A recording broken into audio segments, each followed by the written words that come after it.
American बरकू Sambalpuri कन्या अमेरिकीय बरकू संबलपुरी कन्या एमिति विवाह को नहीं संबलपुरी चर्चा जोर धरी।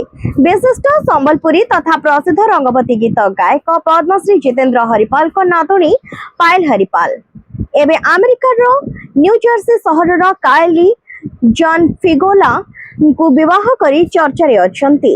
उभय प्रथमे कोर्ट रे मे 8 तारिख रे विवाह करिबा परे मे 13 तारिख हिंदू रीतिनीति अनुसार विवाह करिसंती। सूचना योग्य जे कायली जॉन फिगोला बापा मार्क फिगोला ठारू ऑनलाइन रे टिगार शिक्षा ग्रहण करुथिले। एही शिक्षा समय रे कायल और पायल कर संपर्क बढ़ीथिला। धीरे धीरे प्रेम संपर्क गढ़ी उठिथिला। उभय निज परिवार को जणाइबारु सहमति परि विवाह करिसंती। कायल फिगोला अमेरिका रे वेब डेवलपमेंट काम करंती। एने आज संबलपुर सांबादिक भवन ठारे सांबादिक सम्मेलन रे एने सूचना मिलिछि।